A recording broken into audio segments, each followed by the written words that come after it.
بسم اللہ الرحمن الرحیم۔ السلام علیکم ویورز، آج جو قصہ میں آپ کے ساتھ شیئر کرنے والی ہوں وہ ہے حضرت حسن رضی اللہ تعالی عنہ اور حضرت حسین رضی اللہ تعالی عنہ کی سانپ کے ذریعے حفاظت کا عجیب واقعہ۔ حضرت سلمان رضی اللہ تعالی عنہ فرماتے ہیں کہ ہم لوگ حضور صلی اللہ علیہ وآلہ وسلم کے ارد گرد بیٹھے ہوئے تھے کہ اتنے میں حضرت ایمن رضی اللہ تعالی عنہ آئیں اور انہوں نے کہا، یا رسول اللہ، حسن اور حسین رضی اللہ تعالی عنہ گم ہو گئے ہیں۔ اس وقت دن چڑھ چکا تھا۔ حضور صلی اللہ علیہ وآلہ وسلم نے صحابہ سے فرمایا، اٹھو اور میرے دونوں بیٹوں کو تلاش کرو۔ چنانچہ ہر آدمی نے اپنا راستہ لیا اور چل پڑا، اور میں حضور صلی اللہ علیہ وآلہ وسلم کا راستہ لے کر چل پڑا۔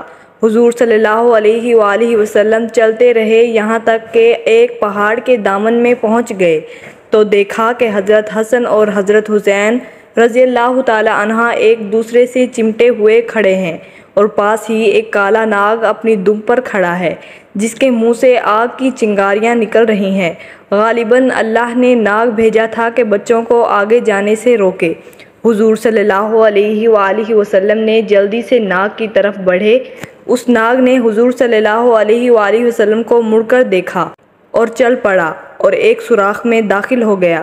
پھر حضور صلی اللہ علیہ وآلہ وسلم ان دونوں کے پاس گئے اور دونوں کو ایک دوسرے سے جدا کیا اور دونوں کے چہرے پر ہاتھ پھیرا اور فرمایا، میرے ماں باپ تم دونوں پر قربان ہو، تم دونوں اللہ کے ہاں کتنے قابل احترام ہو۔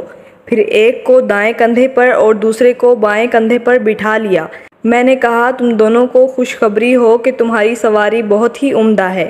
حضور صلی اللہ علیہ وآلہ وسلم نے فرمایا، یہ دونوں بہت عمدہ سوار ہیں اور ان کے والدین دونوں سے بہتر ہیں۔ سبحان اللہ۔